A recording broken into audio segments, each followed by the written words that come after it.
podcast called Dub Jellison Podcast. He probably doesn't remember this at all. Yeah, we work together. It's easy. This is kind of real. Like, holy shit. And so it's really cool to get to be a part of that. Hey, you know how it is, Dub. Hey, when you now tune into the biggest ever. We're not here just to take part. We're here to take over. I don't remember that. That's crazy. That's what I love people, but I've been through that. So it's a touchy situation because everybody's blaming the doctors, right? And I can attest to this. You see a concussion as hard as it sounds, they're always telling you, you know, if your head hurts or anything, you got to pull yourself out. But mentally, you can't just quit. Like, for your safety, you don't think about your safety normally. It's just like, look, I'm quitting on my teammates. I can't do that. So one of the things that you do is you really lock in and concentrate on what the doctors are saying to you and what the actual exercises are. I remember this happened I got 8 concussions, like documented concussions. And the last one that I had when I was in Dallas, we were playing Denver. I got hit by Sean Lee. He hit me, wasn't even hard. It was like one of those, you kind of hit him under the chin, but my neck went back. And I just remember kind of feeling like a little buzzed. I remember we had the rain delay, which is like another 45 minutes. We go inside, and I'm inside before the team, and they're asking me questions. They're asking me 5 letters that I got, or 5 words that I got to remember. I remembered all 5. I had to balance. They had to make me close my eyes and do some other like little things to make sure that you're okay. So I'm thinking, all right, I'm good. Go back out. I get hit in the back of my head for my safety, and then I just go down, like I'm out. And, you know, in that time, it's one of those things where the same situation with Tua is this. In the heat of the moment against the Bills, going back and forth, he knows that he wants to be out there for his teammates. And he doesn't want to let them down because he's hearing all the scrutiny. People are doubting him about his arm. He's got all the weapons now for his team. He wants to be out there to prove to people, 1, that he's tough because that's been questioned, and then 2, that he's a great player. So what do you want to do? You want to prove, and you want to get through that little pause, whatever it is, where they're evaluating you to make sure that you're straight to play. Obviously, he finishes the game out. It's a great win. You come into this situation now, assuming that he's fine, assuming that he went through the rest that he needed on such a short week, you assume that he's good. And most of the time, it's hard between a Sunday and a Thursday to reevaluate if you are healthy enough. But you kind of think you are because, look, you finished the game, you should be good. As long as you don't get hit, you're not assuming that you're going to get hit in a game like that. And it ended up happening. And he got his head slammed on that ground. And I can attest that I got a concussion when I was playing with the Dolphins in 2012. And I also had to go, and so I get checked. I passed that test, by finishing the game out, but I can understand him. And now what happens is he gets slammed to the turf, a back-to-back concussion like that, and he's down, and he's out. It's more severe than the first time. So now what happens is you start questioning the doctors and saying it's y'all's fault because you shouldn't have let him back out there. But I'm letting people know also there's 3 people in that room with you. And those 3 people are watching you to make sure that you're straight. And at the end of all the evaluations, they go and turn to the other 2 doctors. How do you think? Like, they go and converse with themselves. He looks fine. He's passed all the tests, and they ask you a couple questions. It's not until probably 10, 15 minutes actually goes by outside, not in an actual game. It's probably like 4 or 5 minutes that go by in an actual game. And they're trying to figure out, are you good in the spot in that moment? And if you can prove to them you are, they're going to let you back in. So we can't sit here and blame them, you know, because they're doing the best job that they can, trying to evaluate in the heat of the moment. But at the same time, we're not, I don't want to say smart enough, we're just not, our pride gets in the way because we want to still be out there for our teammates. And that's what it comes down to is showing that you're tough. And it's hard. Honestly, it is when you have a concussion and it's not a broken ankle, it's not a broken arm, it's not a strained back, pulled hamstring, when it's not the physical things. And we kind of put our brain is not physical, but it is because it controls everything. We don't put that in that same category because as long as we can still get out there to play, we're going to try and play. And that's just a situation that happened down there. Happened 2 weeks ago when it happened in Buffalo with, Miami versus Buffalo, and then coincidentally just happened on Thursday night yesterday, and that's why you're seeing all the scrutiny. But I don't think it's called for. At the end of the day, it's just one of those things. It's football, and he showed the doctors that he could play, and the doctors deemed that he was good to play. So it's either you want to change the rules now. If a player says he's good, he passed all the tests, the doctor still says no. Do you want to give him that power? It's really, you got to go back to the drawing board and discuss that with the NFL. I think the brain is such a weird thing. Like we all know. I wonder if players subconsciously, they don't want to believe that they have a concussion, so they try super hard in those little tests, like you mentioned. Just like they're not even thinking about it. They're just like, let me try to laser in as hard as I can. And if it's not like, if you just got your bell rung or whatever phrase you want to use, you might be good enough to get back out there, and then that second impact hits you and it's wraps. Nah, it ain't even like that. I'm telling you, when you got hit, it's like focus. Like I'm telling you, I've been hit many times, and I know I'm looking at the ground. I'm trying to look at something. I just say focus and get my mind like right back onto it, because what you don't want to do is let it stray too long. And I remember we were in Baltimore, and I got hit in the back. Steve Smith hit me in my back after the play was over, and I kind of landed awkwardly, like on my shoulder pad by my neck. Just trying to roll out of it because I landed awkwardly. So I'm trying to get up. Mind you, they didn't call anything, so I'm just trying to get up, but it took me a little while to get up. So as I'm getting up, the ref is thinking that I have a concussion. I'm like, no, I'm good. So then he sends me off on the sideline because he's like, oh, you're not fine at all. But in actuality, it was just a weird area that I was on. But at the same time, he hit me in my head. So I'm just still trying to focus while I'm on the ground just to make sure whatever he did, what's the severity of it? Like, how hard does it hurt? If it doesn't hurt that hard, like, get your ass up. Let's go. Let's focus. If it kind of hurts a little bit more, it's like, all right, come on now. You've been on the ground a little bit too long. Let's get up. And we just hop up and we go. And a lot of times, too, your teammates come around you and say, hey, you good? What's up? Get up. And you just get up. Like, just what it is, So it's not necessarily when you get hit, you're like, oh, man, that was, it was a hard hit. Like, it's a hard hit when you're about to hit somebody. It's funny how that goes. And you already know, like, when you get up, all right, that's exactly what I expected. So it's not one of those where you're just super dazed and like, oh, I got to get out. Like, when you're out, you're out. Like, that's how you know to get out. But you just got your bell rung a little bit. It's different as far as you and you just basically lying on the ground. And I've become more of an MMA fan over the last 4 or 5 years. A lot. I kind of related back to this with the whole Tua situation and kind of what you talked about earlier. A lot of guys, they'll get dropped, they'll get knocked out in one fight, and then they just lose their chin.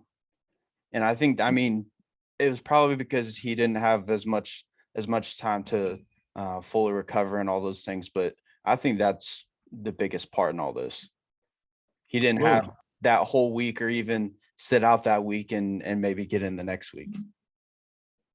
But just imagine if he didn't get slammed and he still played in the game. But we've been talking about this. When we talk about how the Dolphins put it back in against Buffalo, we wouldn't be talking about it, but it's a weird situation because he got body slammed to the turf. It wasn't like he took a sack or he was scrambling and he went in for contact and got hit. Like, it was a big dude that slung him to the ground on that hard turf, and he hit his head like basically almost on the top of his crown. So it's just one of those things where we're talking about what if now. The Dolphins won. He said he was fine. There was nothing throughout the week as far as like him and precautionary protocols that saying he might not play this week. He proved that he was able to play. He was able to go. So at the end of the day, if that event didn't happen, the medical staff wouldn't be getting as much scrutiny. And I don't think just me knowing them, and it's the same people that are in that medical staff. they're not going to just put you out there and put you at risk. Like, they actually care about their players in that facility. So people need to understand that.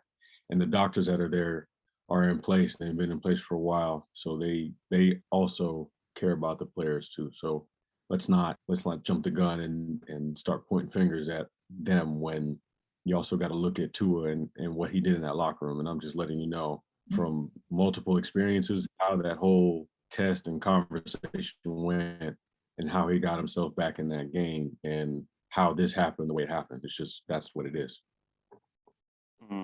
And I've seen like last night I was I think I was just living in the moment a little bit, so I slept on it, whatever. Last night I was ready to blame the medical staff and the coaches, but then I started watching. I mean, obviously this conversation's helped as well, but started watching like Get Up and First Take and all those shows, and these former NFL players are talking about it.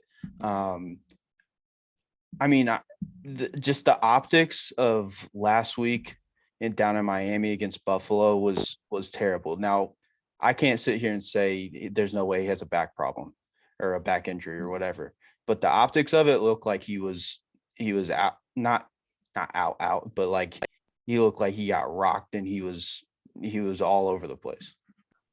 Yeah, most of the time though, you got to understand, if it was any other position, they would probably take him out and they'd be out. But the fact that he was a quarterback and the fact that there are more rules for the quarterback, I think they kind of gave him, and I'm saying the refs, like you got to think of everybody included. The refs are watching the quarterback.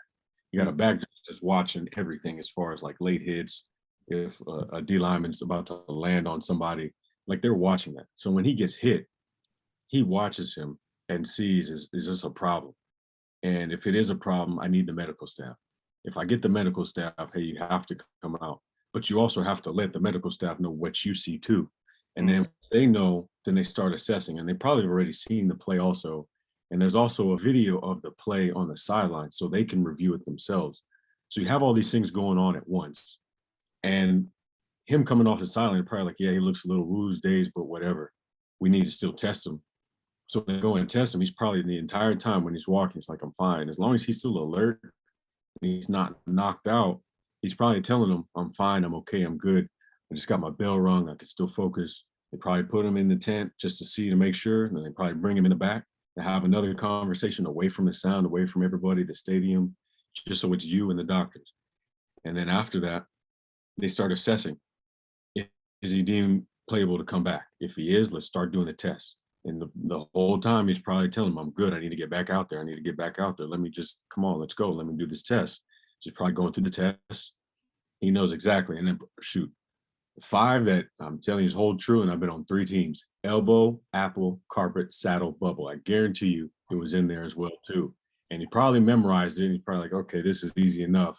I got it. And you just got to sit there and just remember it, because I did, because I wanted to get back out on the field. So the same thing happened. And he came back out. He told him he was fine, did the test. They conversed with each other again. They probably made sure one more time. They said, look, if you can go out there, go out there. But if you can't, your safety is important. They give you that option. Then he probably said, I'm good to go. Comes out, plays well. They finish, they win. It's a great game. And then after that, nobody says anything. It's not even brought up. It's not even discussed. Monday, Tuesday, Wednesday. It's only Thursday night where it comes up, because that situation where he did have a concussion on Sunday, came back, won, but now gets hit directly on the top of his head, is out, and it's a bad scene because of how it looks. Now all of a sudden we start blaming somebody else. But if people just understand how this whole metrics of concussion protocol works, there's not just 1 or 2 people involved. There's literally like 9 or 10 people that are looking for this. So people shouldn't be, like I said, it's weird because I'm a player. I'm coming to the defense of the medical staff, but I'm only coming to the defense because I've had so many concussions. I understand how this whole thing goes, because every time I've had one, I've tried to fight them to come back out. And the last time I did was my last game that I ever played, because I got knocked out and I couldn't even get up. So I understand exactly what these conversations and how they're had and what decisions need to be made. And then there's just that final decision. Basically, that's if you look good enough if not good enough, let me not say that. If you look like you have no symptoms, you look fine, you're great, like you're focused, you still have it in your eyes because you can tell when guys are dazed, you can tell guys are focused, they're just locked in. And you're gonna get hit. It's just inevitable. It's just you have to understand if you do go back out there, what is the risk? And who would know exactly what the risk was, he took it. He should share the blame just as much as the coaching staff, or not coaching staff, the medical staff.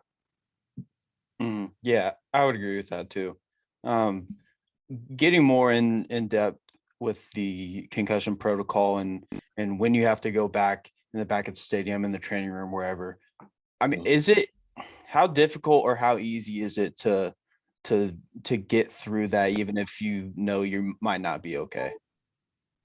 How difficult is it? It's difficult to get through now. As the years have gone on, it's been difficult. I remember the first one I got, my second season with Miami, I was doing kickoff returns and I got rocked. The first time I got rocked, and then I just kind of just shook it off. And the second time I got rocked, I was just out of it. And I said, I can't do it. So it brought me in the back. Just remember the first time I go with the doctor, go in the back, they start the same words. Then he asked me, where am I? What jersey number am I? What's my responsibilities on the team? What month is it?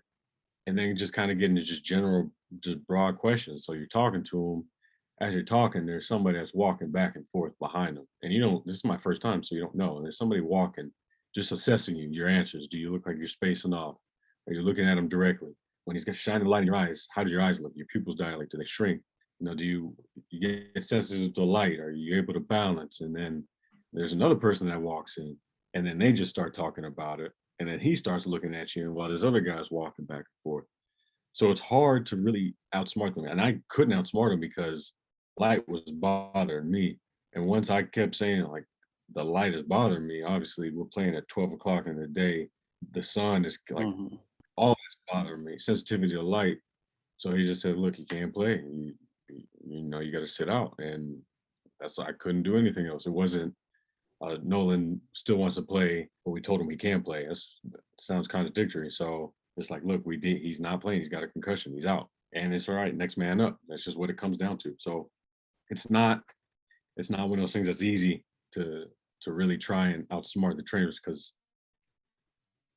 there's too many eyes on them to really do that. They're examining the hit. They're trying to see where you got hit. I'm probably sure on their helmets got a sensor to know exactly where they got hit, where the most impact is, just because how technology is now. You didn't have that before. It's just everything's changed. So it is definitely more difficult than anything to just try and outsmart that many people that's seen it about 9 or 10 times before you even come off on the sideline.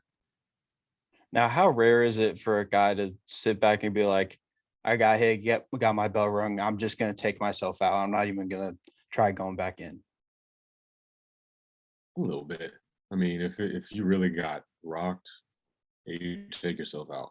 There's been some guys I played with, we've come to the sideline, and we just kept ourselves in it. Like, it just happens, man. You're always going to have a concussion. I don't care what time it is. Everybody gets a concussion when you tackle, because you're just moving that fast.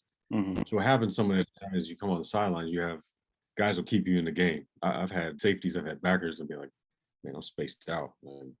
I need to get locked in. All right, I got you. And you good? We're out on defense. Hey, you're good? You know what you got? Yeah, I'm good. All right, cool. Next snap. Hey, you good? You locked in? Yeah, I'm good. Coming to the sidelines, how you feeling? I'm getting there. I'm starting to feel better. You sure? Yeah, I'm good. If you don't, it's like, hey, look, man, such and such, he's out of it. Trainer come over, and then that's what it is. And the guy will really, he'll accept it. All right, if my teammates are saying somebody come and get me, then yeah, I probably need to come out, because we see it. Like, at the end of the day, yes, you're trying to thug it out, but if it's compromising your safety, you can't be out there. And we know that too. We're smart enough to know. It's different if you're nicked up, you got a little injury, hey, we need you to fight through it. It's different when you're spaced out. Yeah, probably got a kid, got your family here. The last thing they want to see is you on a stretcher, or you having any residual effects of because you've been banging your head too much and you just want to fight through it just to get a win. Like, football is great, but at the end of the day, you want to be able to move your extremities, be able to think without spacing out. You want to be able to imagine things. Like, you don't want to be a vegetable. I've seen so many guys kind of just drift, and it sucks. But you begin to think about those things when you see one of your teammates that's like that, and you more than likely encourage them to have to sit out and tell them, look, just get yourself right, come back next week or in 2 weeks or whenever you need to come back, but sit out, man, because we need you down the road, and we think that way. So anybody that kind of listens to this, don't think that I'm about trying to tough it out and come back in there and compromise your safety, because at the end of the day, I retired because I had to think about my son. I had to think about the concussions that I did have, the ones that are documented, not even the ones that I did get and didn't tell anybody, and did exactly what I was telling you, just sitting down and just trying to just thug it out and concentrate on just what to keep me in the game, because I played physically. Like I can't even think of a time in the NFL where I got run over. I don't think I've been trucked ever. So that just means I've always stuck my head in where the ball is. I've just been that type of player. So I know I've got my bell rung a few times, and I've just had to shake it off and keep going. I don't know. What about that one time? What was his name? Dwayne Harris, where he cheap shotted you on the punt. Didn't feel it. I was more pissed because I know it happened, because prior to that, I think it was a series before, and there's a code of conduct. If they're going to get you, they're going to do it the first time, like going in, because we were punting it in your territory, and I didn't find this out till later because Rich Bisaccia, who was special teams coach, who's now I think he's at Green Bay, but he was Oakland's interim head coach. He got mad at him because he didn't hit me the first time. And normally, if you don't hit a guy the first time, you're not going to hit him the second time, because I'm not going to expect it. So Coach Bisaccia said he got pissed at Dwayne and told him, just beeline to me and hit me. So I'm running. I remember thinking to myself, he's looking up. He looks back down, but he looks up. And I'm thinking he's going to just move out the way again. So I look up the minute he looks up one more time. As I look up, he hits me, but he doesn't hit me in my head. Like he kind of hit me here. Yeah. But the way it looked, and once it happened, I knew I was getting right back up, and I was looking for him. But he hit me in my shoulder pad. He didn't hit me in my helmet. If he knocked me out, that wouldn't have been a penalty, first of all, because they can do that. It's just the fact that he did that the second time, he didn't do it the first time. That's why they threw the flag. Because if they would have done, he'd have done it the first time, they wouldn't have thrown the flag. But because of that and how it transpired, they threw the flag on him. So just for people that look at that and keep saying I got my bell rung, no, I didn't get my bell rung whatsoever. If anything, I almost did a backflip and hopped right back up, and I was looking for action. So don't play that out on the field, man. If you want to fight, we can fight. Those white lines do not protect you whatsoever. Yeah, that's so weird to think, because I never thought about that. Like, if they don't do it the first time, they're not supposed to do it the second time. Kind of like a unwritten rule, code of conduct, like you mentioned. Well, it's unwritten. If you do it the first time, that's on the gunners, because we got to be aware of it. So I knew that the first time, and I'm thinking, all right, if we're doing it again, you're not going to do it again, because you know it's either going in the end zone or I'm going to down it at the 1 or the 2. And since he didn't do it the first time, me just thinking, all right, I looked twice before I even got to him. So I'm just thinking he's probably going to do the same thing again, but he timed it up right. The minute I looked up one more time to see where the ball was, he got me. And that's what it is. But most of the time, guys will just run out the way before if they're going to hit you, they'll hit you the first time. The second time, they'll fake you in way. Third time, if you kind of get frisky with it, you're not sure, they'll catch it and try and return it. That's just that's how they build it up. Returners got to have a game plan too, because they're the ones back there just in case their guys can't really cover. So it's just understanding the mindset, man. The more you understand the mindset of special teams, the more the whole game of football gets interesting, because people don't realize that they only see offense, defense, and sometimes special teams, explosive plays. But when you look at the whole totality of a game, you got to start seeing special teams, and that was the reason why Dwayne did what he did. But it was because we were kicking their butts on defense, and they couldn't get the ball moving, and they were getting pissed because I think we beat them like 34-10 or something on Thanksgiving Day. So by the time we were kicking their ass and they got pissed. So they wanted to take it out on whoever was available. And just so happened that I was a guy kind of thorn in their side that night too. So it just is what it is, man. And how'd you learn about Bisaccia telling him to do that? When I signed to Dallas, he was a special teams coordinator there. Oh, still. And he brought it up. We were talking one day. I think we were having lunch. And he just brought it up. And he said, "You remember Thanksgiving when you got clocked?"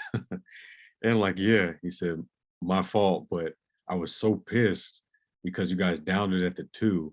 And I think after that, we got a turnover. Then we scored a touchdown right after. Like I said, we were rolling this on Thanksgiving Day." And he said, "I was so pissed that he told him, I don't care where the ball lands. I want you to beeline for 23. And that's exactly what he did. So he said, I told him to do that. It wasn't because he did it, because I was under the impression he did it. Because most of the times, like I said, there's that understanding between returner and gunners. Like, if you're catching the rock, I'm not going to try and kill you unless the shot's there for me to like get you, because you can easily hurt a guy. Like, if you're running full speed and time it up right, you can hit a guy in the knees. You can knock a guy out. There's sometimes you can do it like if you're down there early, but other than that, no. Same thing as a returner is not going to really hurt you, because look, it's the same thing as a receiver pass. They're not going to try and put you in position. So me thinking it was because of him, I was always pissed. Like every single year, even when he was with the Giants, I was just searching for him because I wanted to return that favor. But when Coach Bisaccia told me that, I said it makes sense because of how the game was just going. That we were just hitting it on all cylinders, offense, defense, and special teams. And the only way he could really get us was, I guess, that. So it's funny how things come full circle, how these stories in football kind of hear from the other side, how they make sense and how they're funny after you're done playing. No doubt. I kind of want to transition away from the whole discussion about concussions and all that. I mean, obviously, 2 of your former teams, probably top of the league right now. I know Miami just lost, but I mean, you're the other team, like we just talked about, the Eagles. Eagles are 3-0 heading into a big game against Jacksonville. I mean, what have you made of this start out of them? It's pretty good. It actually is very good. The way they've been playing, it's like you're in midseason form already. And what I tend to notice with the NFC East is whoever gets that fast start typically is the team that wins that division. And it looks like it's Philly, and they're rolling, man. I mean, they defensive secondary with Slay, that was the piece I think they needed to help out with everything. Just having a true vet out there at corner that makes big plays, whether it's fumble recoveries, picks, locking down number 1 receivers. You saw what he did last Monday night. And that front line, that D line, as long as they got Fletch, you're always going to be dominant. Fletch is just phenomenal as a player. He's been so consistent, and he doesn't get enough credit. Him and also Brandon Graham, 2 guys, 2 of my former teammates, and it's amazing. And I'm going like it was 2015 when we were just, I think we were second in the league in sacks. I think we had 50. I believe we're behind Buffalo. They had 55. But those guys, they had like 10 apiece, I think. And the way they're playing, they were in 2015. It's just now that back end is intact. And I think it's just great. Even the backers that they have, they're good enough for what they need. As long as you're getting pressure that can cover and have somebody match up on number 1 and take him out the game, all you need to do as a defense is make sure you get off the field on 3rd downs and get some turnovers. Give the ball back, stay on, and they're giving it back to the offense, which I can't understand what Tennessee was thinking when they traded Mr. Brown. I can't see. I understand it because he's just changed the whole dimension of that offense completely. It's not just Jalen Hurts or Dallas Goedert or Devontae Smith or even Miles Sanders. Like, now all of a sudden you got to worry about him and where he is. And he but then you have Smith, who is also stretching the defense, but can also catch the rock and get movement. Miles Sanders out the backfield, but then now you got to worry about Jalen running the ball. As a defense, you just have to hold on, and that's the people that they've been playing haven't been able to do, because there's so many weapons that can beat you, and you become frustrated as a defensive coordinator when you come into a game thinking that you can double one guy, but he beats the double, and then all of a sudden it's the Wild West. Like, he has his target. Jalen pick anybody he wants. He's so confident. It doesn't matter if your guy is double. We've seen it from both sides. 11 and 6 been going up mossing guys. And when you're seeing it as a defensive coordinator, there's nothing you can really do. You're hoping you call whatever, trying to blitz them, trying to play man-to-man, but then all of a sudden that creates mismatches across the board. Like I said, there's so many guys on that offense to just make it go, and that O-line, as long as it's lane on the right, you're good. I mean, they're doing what they need to do. They're establishing that identity of, let's run the rock, let's protect our quarterback. We got players, we got athletes. All we got to do is give them some time, and that's what you're seeing. And dominant. And I like to see this from this Philly team, because there's always been so much scrutiny around who's going to be the quarterback. Is this guy going to take us to the promised land? Is this guy going to do it? And even when Carson was the backup, Nick Foles, and then after Nick Foles, it became Carson again. And then they got rid of Nick Foles and it was Carson. And then Carson, all of a sudden now it's Jalen Hurts. Now Jalen, and it was all of a sudden, bam, who's going to be Gardner Minshew? Because Minshew came in. Now it's gone. You don't even hear it. Now all of a sudden this is Jalen Hurts' team. He's the guy who's playing at MVP level. And I think that's what Philly wants to concentrate on. They have confidence in their team because their quarterback play is great. And if you can keep consistent and get them into the playoff, let the defense guide you and take you to the promised land, and hopefully come back and get to another Super Bowl. But I just think the run that they've been on has been really amazing, just because you never know. Well, you know which guys are really going to be that you're going to see on SportsCenter that's doing it. And I mean, up until even up until this week, a lot of sports pundits and everyone was like, well, if things don't work out in Philly with Jalen Hurts, they got 2 first-round picks next year or whatever they have. It's crazy how they're. It's but now you can make the argument. I mean, right now he's a top 10 quarterback easily. You can make the case he's playing like a top 5 quarterback, at least through the first 3 weeks this year. Yeah. What is he, like 4th in passing yards? So he going off. Yeah, he's like 4th now. Well, he'll probably be back up. Tua didn't get to finish the game. He'll probably be up in the top 3, but he's just been. It's like the Alabama Jalen Hurts. He first got to Alabama. His first year was he came on the scene and shocked everybody because he was just comfortable. And I don't think you saw that. You saw that more towards the end of last season, and his confidence going into the offseason. And you saw his confidence grow even more as the season started. But I think it just comes down to that defense too. A defense just being able to shut guys down, like shut these, I wouldn't say high-powered offenses down, but they show what they could do against the Vikings when they were talking about just, and he only played 1 game and they were already ready to give him the world, and they come in and shut him down. I think he might have had 2 receptions or something, and then they just kept steamrolling. They killed Washington, and I know your former quarterback effortless on offense and defense, and when you have a team that plays complete that way, it's really just. It's dangerous, man. Like I said, in the NFC East, you can just know when it's a team's year, and not one team has ever repeated as far as an NFC East champ. And I think Philly is trying to prove people wrong and do it right this year, because me just being in that division for 3 years, you just know. Like, we knew when it was Washington's turn because of how they were playing. It's just you're firing on all cylinders. When it was Dallas, we knew when it was Dallas. When people knew it was us, we had a chance and we let it slip. But people knew we were the next in line. This was 2014 when we were just rolling. It's just you have a feeling there's not much we can really do stop it. Let's just try and get into the playoffs, and that's what Philly looks like right now. Now, I got to give you some credit. I want to talk about this team last. when we did our podcast back in right after free agency, you said, watch out for the Jacksonville Jaguars. They can make the playoffs. And then, I mean, right now, they're playing Philly this week. That'll be a huge test for them. But, I mean, what have you seen out of those guys down there? It's offense. It's been the coaching of the offense. And I got to go to training camp a couple of times and just see how it looks. They're just more efficient. We have weapons.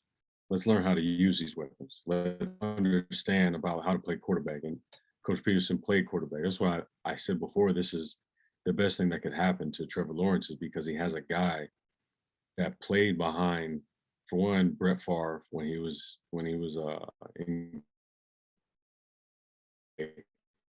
then was a starter, but then had to help Donovan McNabb when he got drafted and show him how to play quarterback. After that, went to Kansas City, learned under Andy Reid, he was coached by Andy when he was in Philly, got to help other backs and learn under Andy's system, then to bring it to Philly and teach Carson, and have Frank Wright there as well to teach him. Frank Wright, Maryland guy, comeback king, how to play quarterback. And you saw the steady incline of Carson until he tore his ACL. If he didn't tear his ACL, we'd be talking about Carson in a different light, because he was playing unstoppable, probably MVP. Then all of a sudden, you now allow him to take everything that he's learned,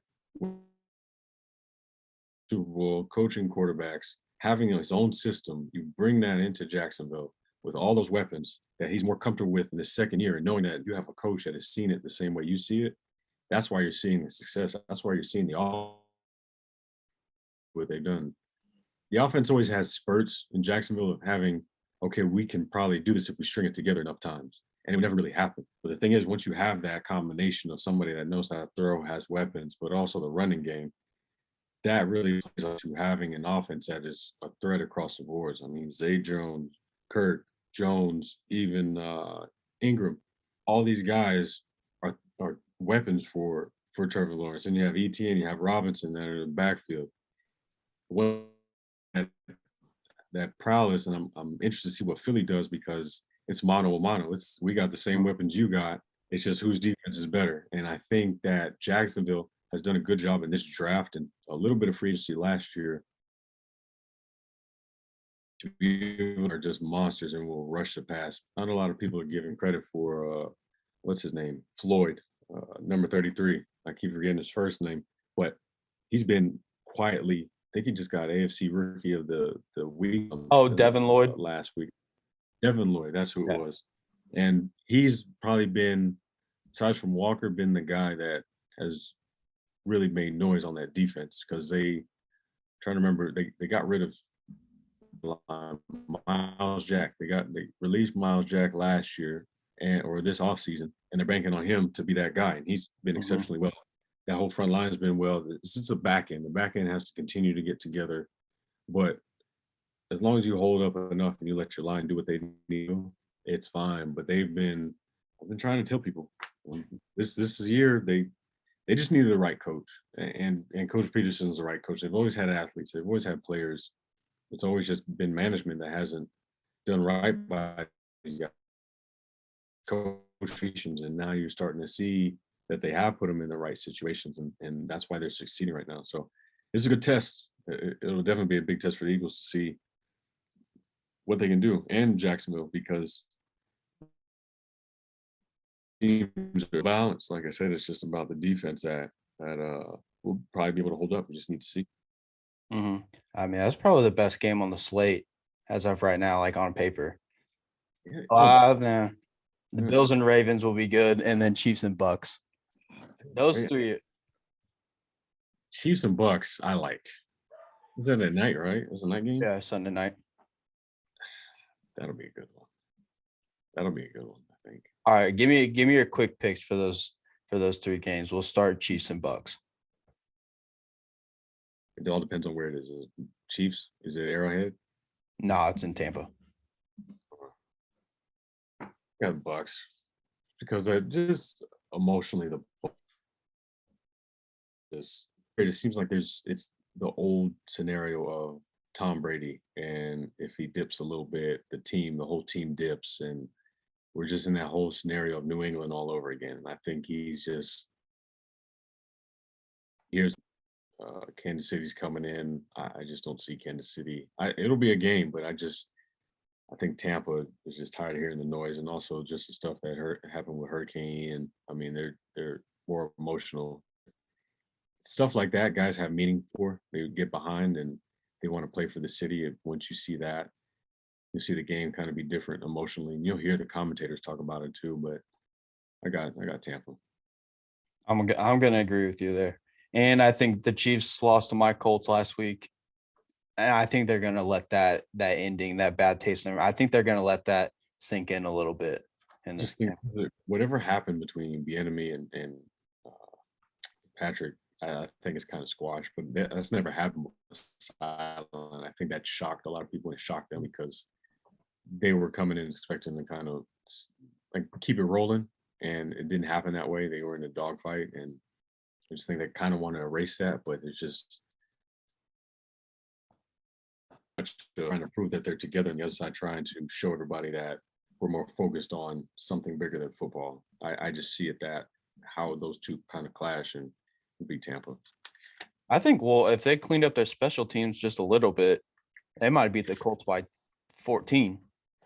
And then Chris Jones, I don't know what the hell he said, but if he just kept his mouth shut, didn't say what he said, we'd be having a whole different discussion. Can't do that. All right, next up, Bills Ravens. I got Ravens. I just think Lamar has been lights out. He's got something to prove, even though the record doesn't really. It's not indicative, but he's been balling. I mean, there's just so much on his contract situation. Look, he's still putting up numbers, man. They just need to pay him. If they just pay him, everything will be fine because he's still going to do the same thing he's been doing. I saw what he did against Miami. It was unfortunate they lost that game, but they can do if they just do it consistently and close out games. There's nobody that can really beat that team if they just continue to keep playing that way and let Lamar do what he needs to do. I have Ravens. I'm gonna go Bills, and I mean it's similar issues on both teams. Both teams secondary. The Bills are just decimated with injuries. I don't know how many of them are going to come back this week, and then the Ravens secondary has been kind of suspect, even in their wins a bit. So I think Josh Allen's going to come out and light him up. It'll be a close game, but I think Allen's going to light him up. It's going to be a good one. I think it's going to – I just don't – it's hard because Buffalo's going to be on a lot of these shootouts. And it's hard to play 90 plays, man, and not feel that residual. Like the following week, I played 105 snaps against Washington in 2015. I didn't feel it until the second week, like rolling over, my body just shut down. So I can only imagine those 90. Yeah, you get the week to kind of recover, but once you start going again, you start creeping up to that 50, 60 range in plays. If you are, it's going to be a little, you just got to look for that. You got to see what type of fatigue will set in. That's the reason why I say Ravens. Fair enough. And then finally, we kind of previewed it a little bit earlier, but Jags and Eagles. Man, it's tough. I got the Eagles, man. The Eagles, at the end of the day, I say it's about defenses. Philly's defense is a lot better than Jacksonville's defense. Jacksonville's, I don't think, is built yet to handle Philly's power. It's just, I'm just looking across the board. They're going to find mismatches, and I think they're going to find mismatches amongst the linebackers. That's the best thing I can really see. They'll just try that, see if he can really tackle Jalen Hurts, or at least have these backers tackle him. And if they can, great. And they'll see how they can get someone outside. Jacksonville really trying to double team anybody just after what happened last week. If they do try it, it's got to be in a pressure situation. Third down, got to have it. That's the only thing I really see. But I just can imagine Jacksonville saying, let's not give up anything deep. Let's keep everything in front. Let's try and make them earn it. And then on offense, they're going to try and score, try and get the ball out quick, try and get that pressure off that D line to keep them to stop trying to rush so much, because 55 and 91, they're coming. Telling you, those guys, they're different, and they smell blood in the water like they do. They're going to try and come after this kid, especially with their former coach. They want to show off in front of him, and he knows exactly on that. He's got some sentimental value to it, but I just got to give it to the Eagles. They're just playing too well right now to just stop, man. And it'll just be interesting. I just think, like I said, whatever defense can slow the offense to wins the game. Mhm. And I mean, Trevor Lawrence has had a big breakout. I mean, I won't say breakout just yet, but he's had a bounce back sophomore year. But I think the Eagles are going to rough him up. I got the Eagles. I agree with you there too. Yeah, it'll be a good game. Don't get me wrong, but just he's going to take enough hits because they're going to figure it out. That's just one thing I know about that defense is they're going to out fast, and when they do, Jacksonville better figure it out fast too, because if not, it's just going to be rough on them. No matter what they try and do, I just think if you get them rattled early, it's just hard to really come back from it because they just keep piling it on. Just the mentality of that defense. It doesn't matter if they're by 35, they're still going to try and bring it. That's just the mentality of those guys up front. And I know the mentality of defensive coordinators hasn't changed no matter who's there. Let's play physical and let's get after this quarterback and make him make mistakes. And that's what they're going to want to do with this young guy. Jalen doesn't necessarily make mistakes. If it's not there, he'll try and run. He's more athletic, and even though Trevor is a big kid, that's a different type of speed. So we'll see. But I think he'll get it done using his weapons more so than him trying to use his legs. I agree. Like I said, I'm gonna wrap this thing up. But as always, I appreciate you coming on, and stay tuned, everyone listening. Got some good stuff coming up here in the next few weeks. Definitely not. It's just fun, man. I got to get back on it more. I got to get on the right schedule. Just talk about it because shoot, I'm always looking at it. That's my thing. Just never really talk about it because for whatever reason, it's weird. Even my own players, they don't know I play football. This is the weirdest thing. Like they don't. One guy asked me last week when I was talking about NFL stuff. He asked me if I played in the NFL. I'm just like, all right. I guess this is the type of program we got. So, man, so get to talk about pro stuff it's enlightening to me because I get to relive some experiences that I went through to just help other people see it in that same way. Yes, sir, man. Always a pleasure. Definitely, man. Good talking to you. Yes, sir. Have a good one. All right, you too.